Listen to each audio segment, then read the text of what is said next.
Welcome to the Pastured Pig Podcast, where we share the successes and challenges of raising pigs on pasture. We talk to producers all over the country, from small homesteads to large commercial pasture operations. Whether you're new to pastured pigs or have been raising hogs for decades, we hope you hear new ideas and new perspectives on pasturing hogs. Here's your host, Troy McClung. Oh, hey, everybody. Another week here of the Pastured Pig Podcast. As Kelly said, I'm your host, Troy McClung. Glad you all decided to listen to yet another episode. Usually about this time in the podcast is where I do some sort of banter and some update on what's going on the farm, but quite frankly, I'm a little aggravated. I normally record these intros the night before I make the podcast live, so any updates are, of course, as fresh as possible. Well, freshness is definitely the situation in this update. So just getting ready to finish up before dark, come in and start recording my podcast and putting that all together.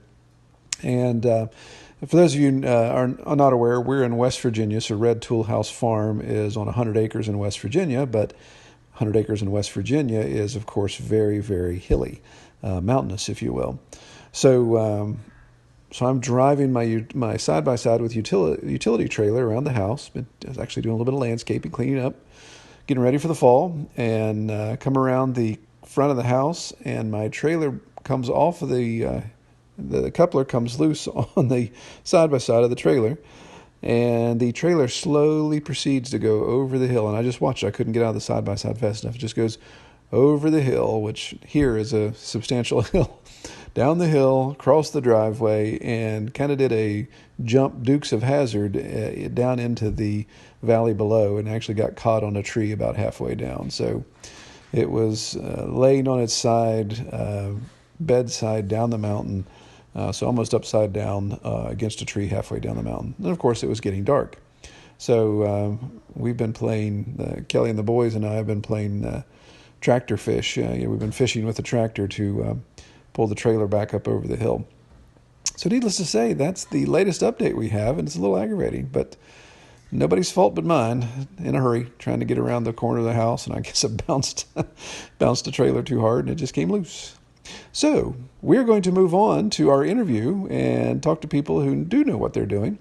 And today is an interview with Scott Hayes, and he's with Blue Dirt Farm in Blue Earth, Minnesota.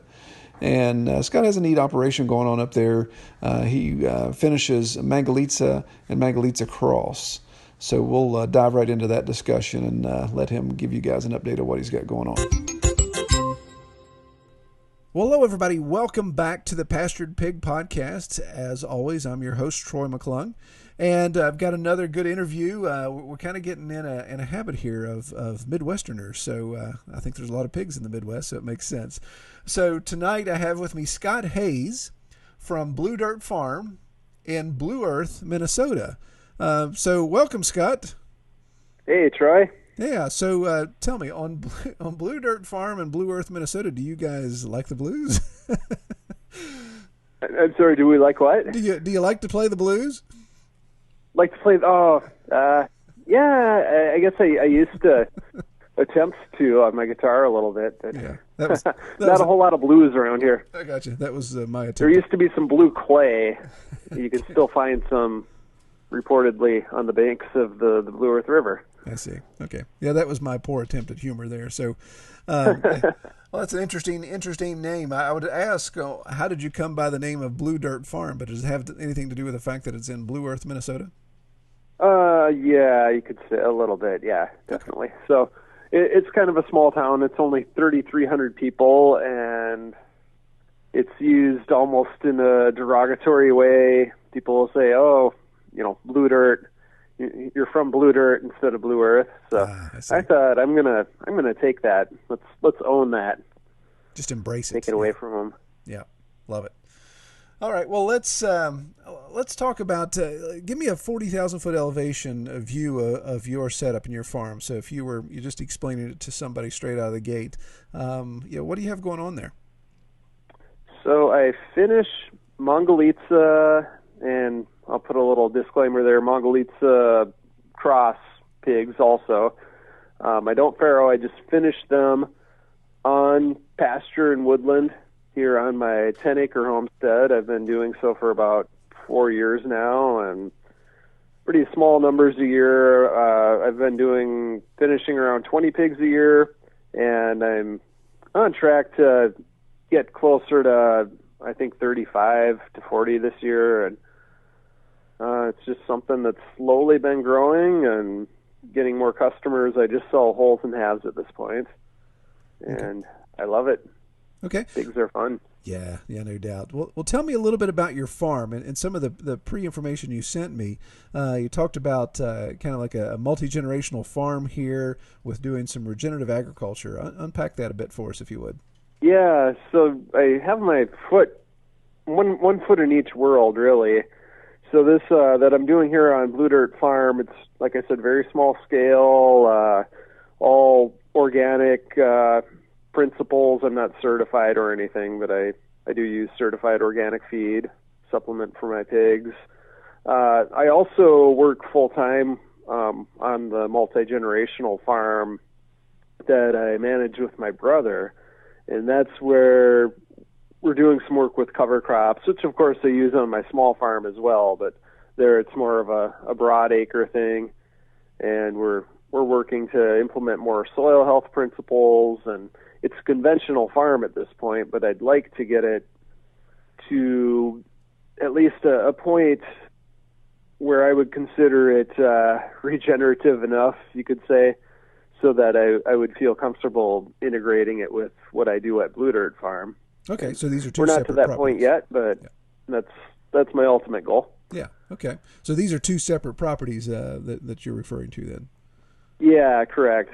Okay. The Hayes Family Farms, my multi-generational farm, that's just broad acres, kind of scattered in a radius around the town of Blue Earth, which includes some of the original family land and then some that we rent from various landlords as well. Yeah, okay. So how's that balance working out there? Obviously, you get to keep your foot in agriculture the entire time, but it sounds like there's some gear shifting you have to do there as you do some things differently. Well, I won't lie, it's tough. I feel like I'm being pulled in a lot of directions at once usually. Sometimes I feel like throwing in the towel here on the pastured pork, but the farmers that kind of helped me to catch the bug, the first pastured pork I ever had came from their farm. They ended up quitting and selling their farm, and I don't blame them at all. It's really tough, and they didn't have any like larger farm like I do to fall back on. I really want to make the pastured pork sustainable, like economically, so that I can continue to supply this product to my customers and hopefully keep growing that list of customers. And it's just such a great product. I don't want it to go away. I don't want to put customers in a position where they have to go out and find a new farmer who might be using different methods, or I mentioned we raise Mongolitsa pigs, and that's a really high quality, very special type of meat. Yeah. Well, I want to be around. Yeah, definitely. Well, let's talk about the manga for a little bit, because again, when you look at some of the different types of people we've had on the podcast, everything from huge producers to first timers. There's some discussion, maybe even some debate over the manga to say, well, it just doesn't finish fast enough, so it's not a good production pig. In your experience in these last 4 years, how would you refute that? I don't have a lot to compare it to, other than I didn't mention before, we did have confinement hogs when I was growing up on my family's farm. That I did not like spending 1 second of time in those buildings. This is a completely different experience. But yeah, they do finish slow. Again, there I don't have a lot to compare to. I know when they are hybridized with some of the other breeds that the farmer I work with mixes with them, like large black and Tamworth, that does help them to grow a little faster. One thing I find though here in the Minnesota winters, they do exceptionally well. They need very, very minimal shelter. I'm talking like I could make a little castle for them with some round bales, and they'd just be happy as can be. Yeah, wow. So that's great. They're easygoing, fun to raise. They don't finish the fastest. You don't get the biggest carcass weight, without a whole lot of extra fat you probably don't want. So those are all important considerations. Yeah, and I figure most of our audience knows what a manga is, but if you don't mind, describe some of the unique characteristics of that pig, because there is something very unique about them. Yeah. I think the thing that stands out most is its woolly coat. People kid like, hey, are you breeding your sheep or your pigs with sheep, or what's going on there? Because of the hairy, long curly hair. They don't get that so much in the summer. It depends a little bit on the breeding. The other quality that stands out that isn't apparent just from looking at them is the rich red marbled meat. Also a lot of fat and kind of a small skeletal, like a fine framed animal. Yeah. So you'd mentioned, excuse me, you'd mentioned before that you're not a fair operation. You buy weaned pigs and then finish. Mm-hmm. So I assume you're probably getting 6 to 8 week old weaned pigs. Yeah, I'd say 6 minimum. I like it when they're around 50 pounds when I get them here. Yeah. Okay. So how long are you from the day those piglets hit the ground at your farm? How long are you going before you're ready to process? There again, it really varies with like the season and whether they're hybridized or not. But I think a lot of times I have them here on the farm for like anywhere from 7 to 9 months. There again, since I've been kind of a hobby scale up till now, I'd have to look at my records to get a really good average on that. So with being in Minnesota, are you deliberate about your schedule to say, okay, I want piglets on the farm on this date so I can be ready to process before either the harshest of winter time? How does that work out for you? I haven't been real deliberate yet. The only conscious effort I'm making now is to spread production out over the year a little bit. A lot of years I'll have a batch that finishes like around November, even into December, and that timing works out nice for me because that's usually when I'm done with harvest on my family's farm. But I just hauled in a small batch here a couple weeks ago, and that was interesting. I haven't seen any of the meat from them yet, but I know they had a lot less fat on them. So I'm learning all the time as I go. What are you attributing that to right now? Is it just feed or is it just genetics, you think? I think the heat, plus they were mixed with some Tamworth, which is a leaner hog. So definitely like the combination of the two might have had more effect than like the sum of their parts even. I don't know. Yeah. Well, I'll ask you one more question, then I'd like to go back to the discussion of getting those weaners to grow out. So, so you're talking about doing batches, and you said about 20 a year you're doing total. So are you just doing is a batch 4 or 5? Is it variable? How does that work out?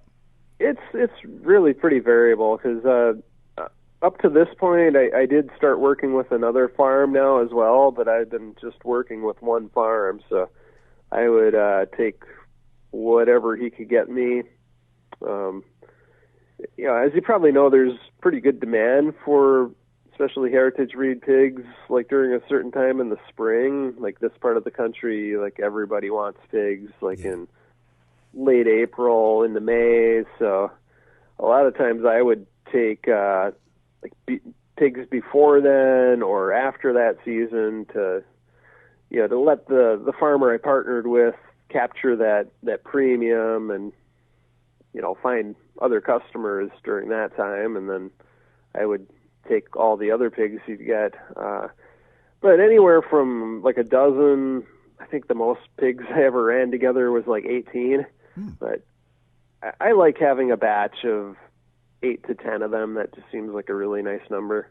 Yeah, I mean that for a small operation that makes it nice to manage and Yeah. And when it comes to transport to processing, when it comes to Yep. bringing process back, all that type of stuff. Attic moves. If Yeah. if you do have an issue with I use a lot of polywire. If I do have an issue of them going through, it's not just massive chaos and pigs running everywhere. Right. So it sounds to me like you could possibly have as many as 3 batches going on at the same time on property. Yeah. Okay. Yep. And I think I'd like to get to the point where I could have 3 or 4 at any given time, and maybe start getting those batches a little bigger too. Yeah. So let's talk about your sourcing here then. So the thing that always sticks in my mind, and I've heard other people talk about when they're a grow out operation. I even see this at Polyface Farm. Joel Salatin is not too far from us, so we've seen that on their place where Cool. they obviously he's got the buying power now, so he can pretty much set that up. But since you're relying on other farms' productions, do you find you're kind of at the whim? You'd already mentioned you kind of missed the peak season on purpose there, but are you kind of at the whim? And have you had some speed bumps there? I don't know. It's the first farmer I partnered with. It was really dumb luck. Like, he had gone through a lot of work to find Mongolietsas and was in on it pretty early in the game. What was it, like 2008 they came to the country, and this was maybe 2012 or something. So, it would have been a couple of years after that. Anyway, I worked really hard to build that relationship with whoever I'm working with, and like I was going around this winter, and I'm not saying that I won't work with any of these other farms that I reached out to, but I kind of go by gut feel, I guess, and just the way they like a farmer handles him or herself. I'm looking for integrity, I guess. Yeah. Well, that was going to be my next question. So, obviously, you talked about trying to do kind of beyond organic methods there on your farm. So, does that translate over to your producer? Do you say, "Hey, I want to get these piglets from you, but I want to make definitely. sure, I want to make sure you're growing these. Your breeding stock is X, Y, Z, and you're handling it this way." Yeah, no one I've been working with long term. That's totally the case. The farm I've just started working with, so this farmer has done some organic row crops, and the point they were at now was, so he's raising Mongolietsas. He had some red wattle genetics as well, but he wasn't finding the premium he needed to manage them organically. So that's something we're going to work together on. I did go ahead and take one batch of pigs from him that hadn't been, like, the sows weren't raised organically, and I don't believe the pigs through the weaning process received organic feed. But if I'm going to keep working with him in the future, that's something I want to get up to higher standards. And for him, it was just solely an economic thing. He didn't have the customers for his feeder pigs that were willing to pay the extra, whatever it would be, $25 to $50 a head that he needed. Yeah, and that'll probably manifest itself over time, like you say, as you build that relationship. And maybe he finds even other buyers there to say, okay, this is now worth it. It's worth the initial investment because I have more demand for this type of hog.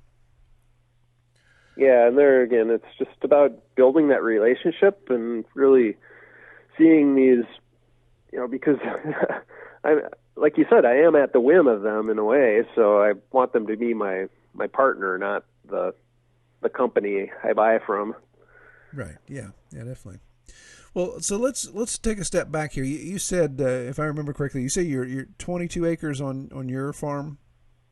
Only 10 here, actually. Okay. I do have some other land I could potentially expand onto. Okay, well, so on that 10 acres is how much do your pigs have access to, and how do you have your pasture set up there? So I have some high-tensile perimeter fence. The bad part is a lot of it's on floodplain, and because I'm very sensitive about water quality, I don't want to put them on that lower ground on during any time of the year where the river has good potential of flooding. Mm-hmm. If they're going to be spreading their manure down there, I want at least, a couple of months for the critters to eat it up before the water comes up. 10 acres, there's probably like a good 3 or 4 acres is all that I can regularly use. And then there's some hillsides. If it's dry enough, I can run them on there. When the I have a lot of oaks on the property, so when the acorns are falling, I just kind of let them have the run of the place until those are cleaned up. So it varies depending on what season it is, and that's led me to think of some of these. I'm getting a little more interested in this Korean natural farming technique with the deep bedding and cultures they use. That's something I'd like to try out in the future, and probably, like I said, get onto some more land too. Yeah. So how are the Mangalitsa's on pasture itself? Are they root, they graze quite a bit, supplemental feed? How does that work out? Oh, it's a good mix of both. A lot of it depends on how much, like if it rains, it softens the ground up, and they do like to root a lot more then. This is the first year I've put them on what I would consider my pasture here. A lot of seasons I'll get some cows at least for a couple of months to help maintain and regenerate the land here. Another thing I've been doing I haven't mentioned yet is thinning some of the trees. I think what we see in our area with the way the land is managed, and I'm learning about this as I go, but what I've read from some experts on this is that some of the nitrates and phosphates from the land will kind of concentrate in certain areas, so then you see changes in the vegetation. So we had this big, I'll call it a maple thicket. We have silver maple here. It's like a soft maple.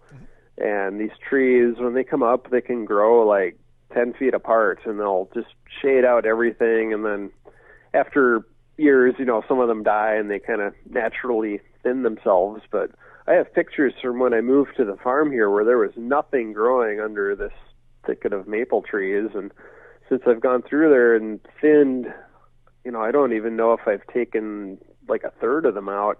I have a lot of vegetation on the ground now that I didn't used to have, and I'm still able to tap them for syrup. So best of both worlds. Yeah, definitely. Yeah. Making it into more of a savanna system where it was some areas were like this kind of degraded woodland type of system.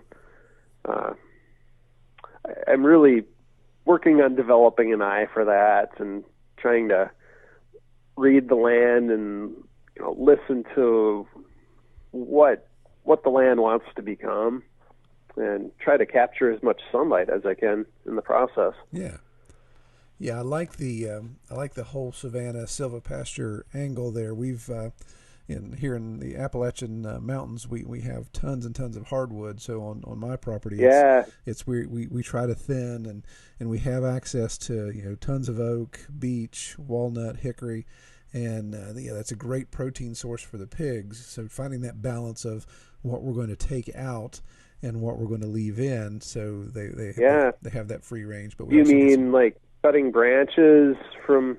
No, we're fresh branches from trees and feeding. We're actually talking about full thinning. So coming in and looking at we've talked about this extensively in other areas, but taking out specific white oak. If we've got a 2-acre area here that's densely populated with white oak, take out trees that have some market value to them. And get some market value out, but leave in one specific spot. I have a double trunk white oak that is almost 6 feet at the base, but since it goes up about 8 feet and branches out, it has absolutely no timber value to it. Well, not enough timber value to manage, but taking the trees out around that has allowed that canopy to quadruple. So the mass production is just intense. The tree had no market value anyway, so its best value was to stay there and be a nut producer. And so the trees that I took out around it had saw value to it. So that's really cool. I guess I got on a kind of a tangent about pasture, but anyway, that's the key part. That's the way I think of things. Pasture, silvopasture, savanna. Well, and I think continuum. You made a point there that I think all of us that are trying to do hogs need to take into consideration. And I really like what you said there. You're just trying to read the land, let the land be what the land's trying to be. Mm-hmm. And we had this conversation before. Again, going to somebody like Polyface, who Joel's got this incredible amount of press. Everyone kind of sees what he's got going on. And, wow, I want my farm to be just like Polyface. Well, Shenandoah Valley in Virginia is a pretty unique area, and not everybody can duplicate what he's got. So you got to take those principles and apply them if you like them. Yeah. But then also look at the lay of your land. Okay, my land lays differently. It has different features. It has different climate. It has different soil types. All those type of things. So I appreciate that. And what you're saying too, it made me think also working to understand what the role of the pig is. And after only doing this 4 years here, I really don't know what that role is yet, because I haven't seen how they're going to impact the land long term. I want to make it better if at all possible. That's really my ultimate goal with this. So yeah, absolutely. Are they clear? What are they clearing the land for, and what's going to thrive, and what's going to, I don't know yet. Yeah, because we're at the point on our farm where, okay, there's areas that I don't even want the pigs to be on anymore. They've done their job in this specific area. So as we move them, we have a valley. So as we move them up our valley, then I want them to continue to be the frontiersmen, clearing out the understory and cleaning up some of these old areas. But now where they've been and we've established good pasture there, then that's saved for ruminants, or that's saved for some perennial planting, or whatever the case may be. They definitely have a purpose, and you move them to a different spot when they've. Sounds like you're definitely doing some multi-species grazing too. Then that's the plan. I don't have any ruminants yet, but that's the plan, is to transition into that where we have more of a polyculture on the farm. Well, I didn't have any ruminants this year, unless you count a goose, which isn't really a ruminant, but they kind of act like it. Yeah, they do. They eat a lot of grass, don't they? Okay. Well, so let's talk about. We talked about it a little bit, but let's talk about your feed. So you said you're getting an organic feed. How does that balance with pasture? Again, with your oaks during this specific time of season, what does your rationing look like there?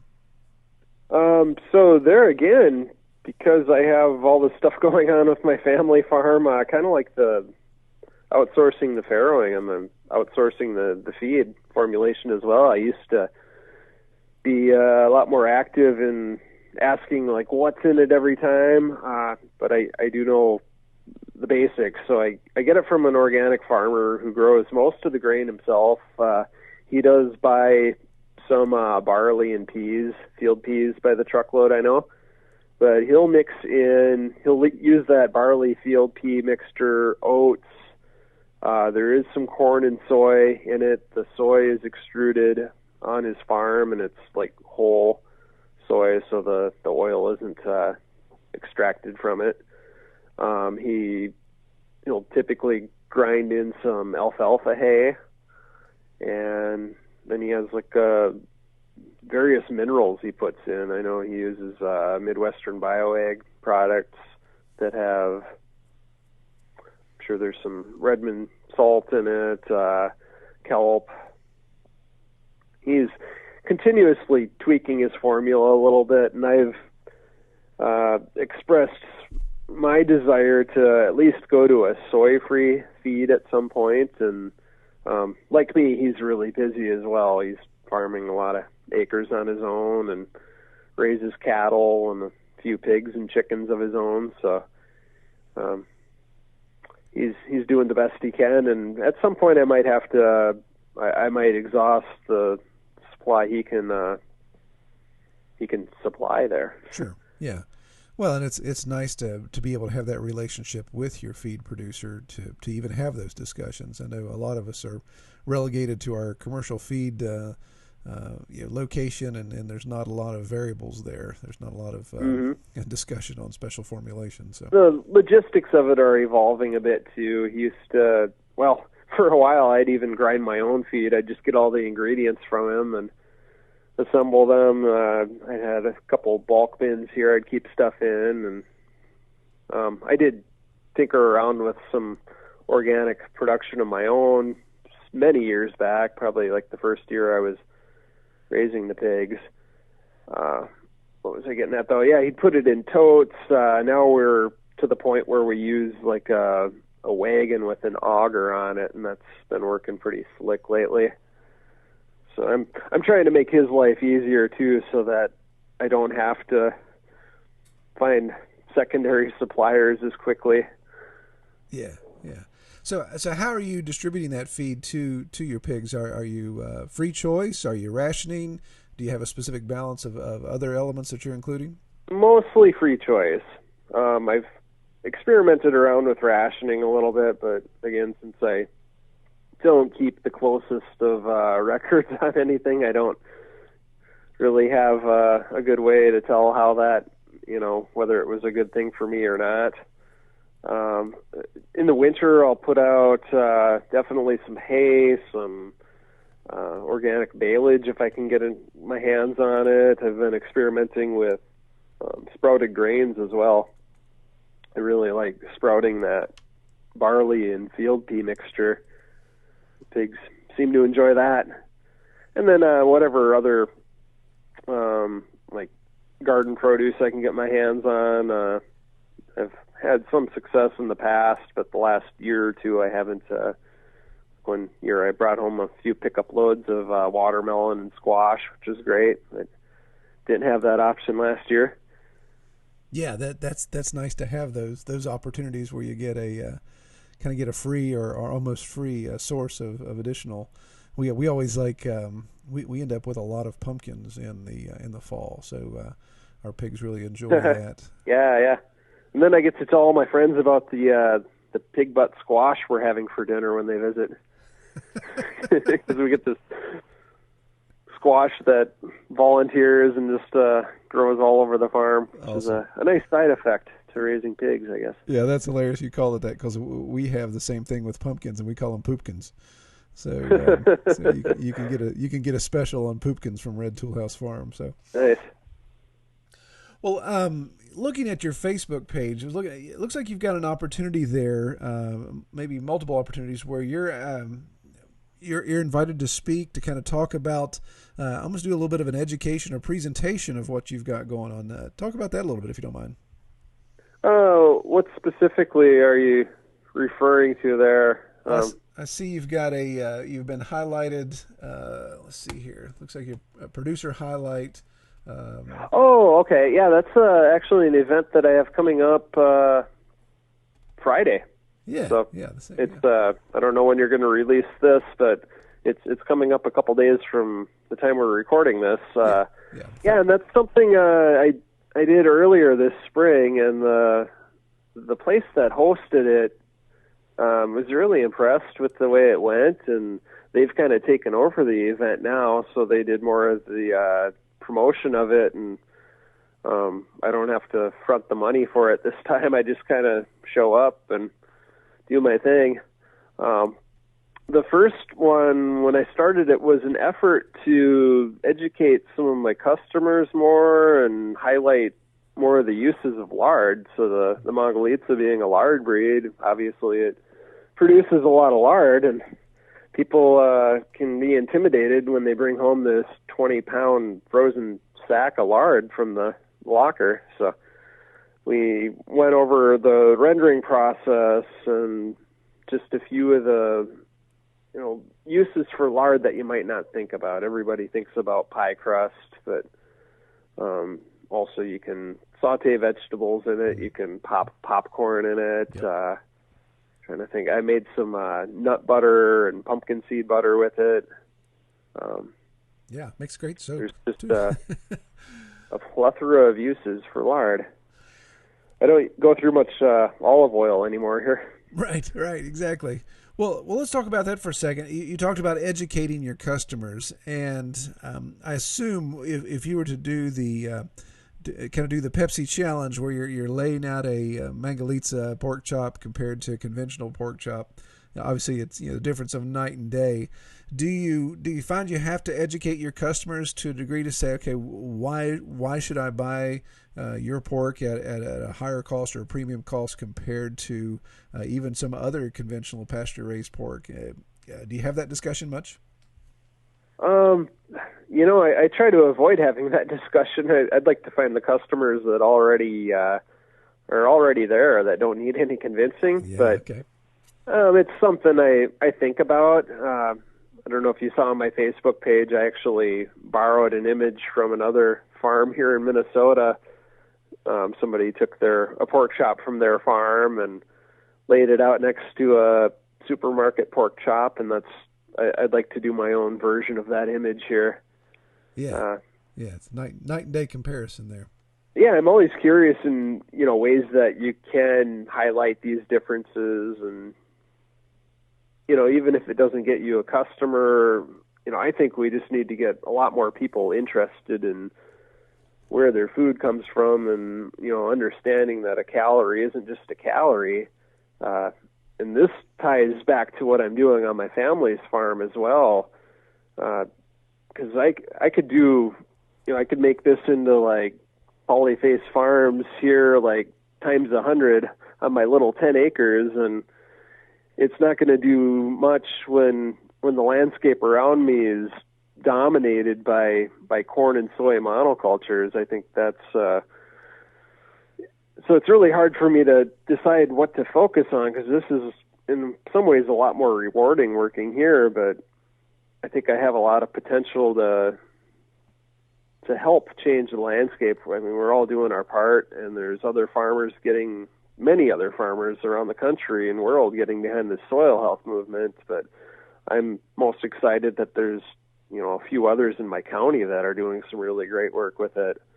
And to circle back around, as more consumers start to connect these dots and realize that what they eat has an impact on the land, even if they don't choose Mongolica pork chops, if they get something from, maybe pork's a bad example, but start to think about their choices and take one step up from where they're at now. Start to understand like the role that small grains play on the landscape, because we've pretty much eliminated those from our area, and that's, I think, leading to a lot of our water quality issues. Anyway, I could go on a long time about this.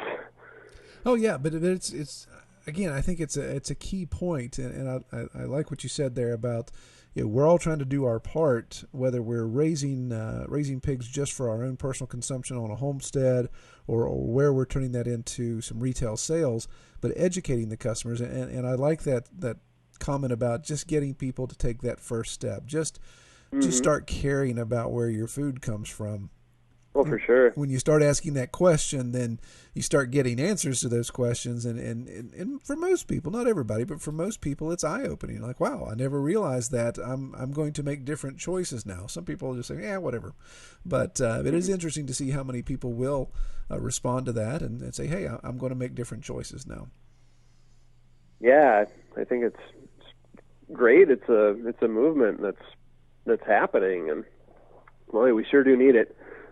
The river here is one of the most polluted in the country, and it's a huge contributor to the sediment in the Mississippi River. So yeah, it's very near and dear to me, running right through my backyard here. Yeah, definitely. It kind of hits close to home, literally. Yeah. Well, looking in the future, Scott, what would you say? Maybe short-term goals, long-term goals. What's the 5-year plan look like there at Blue Dirt? At Blue Dirt, I'd like to get up to 80 to 100 pigs a year that I'm finishing, and I don't intend to, at least on my own, grow the business much bigger than that. I think if I can get to that point, though, and continue to fine-tune things, that would probably get me to a point where I could bring a partner on board, or consider even setting somebody else up to take the business over. I just have, I can get bored easily, and I have a lot of ambitions, and things I'm excited about. So, but this farm here, I wanted to keep diversifying as well and just become a beautiful place. I didn't mention much about like what the homestead looks like.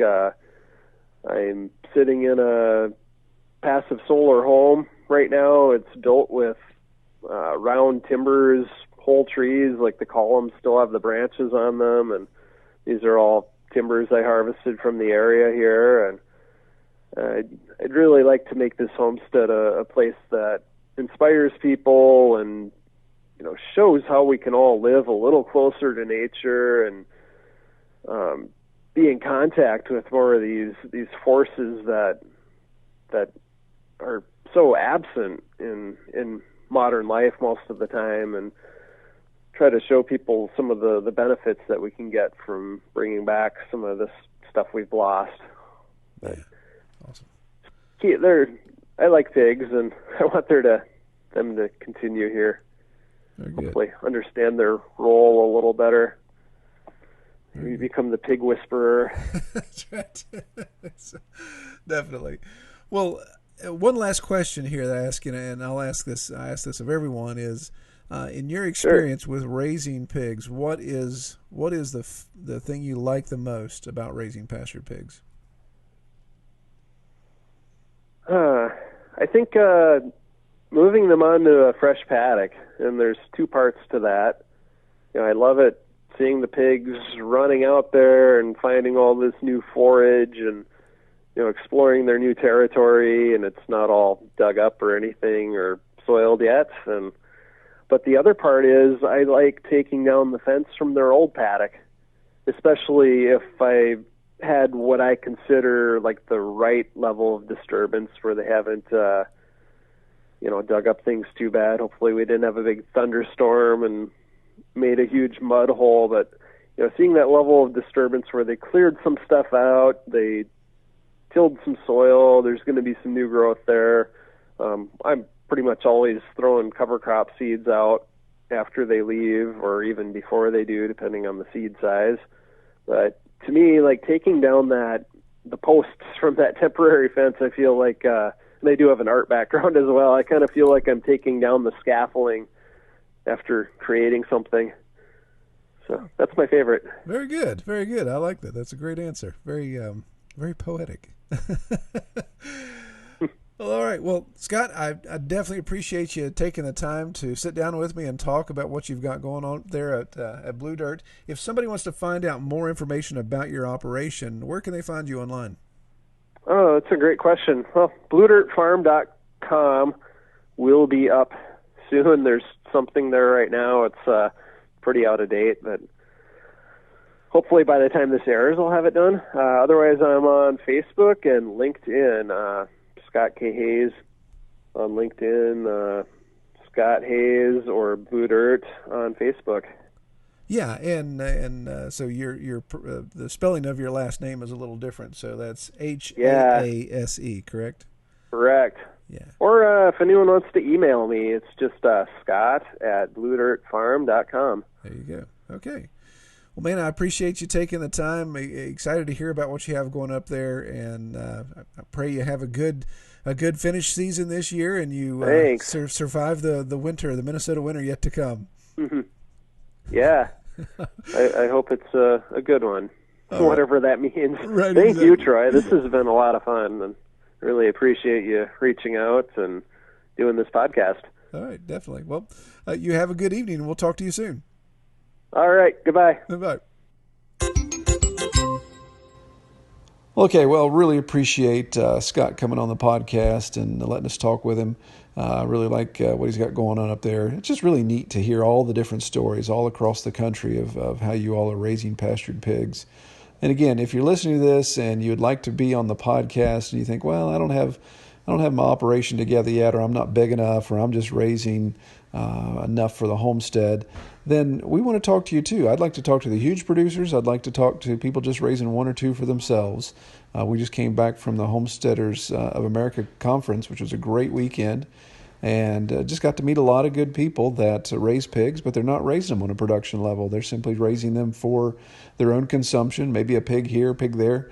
So it's really neat to get their stories as well. So if you'd like to come on the podcast, just go to redtoolhouse.com/pastured pig podcast. You can use the contact form there and send me your information. Well, I pray everyone has a great week and you get to spend some quality time out on the pasture. All right, take care, everybody. We hope you have enjoyed this episode of the Pastured Pig Podcast. To learn more about our podcast or to submit topics or recommend guests for future episodes, visit redtoolhouse.com.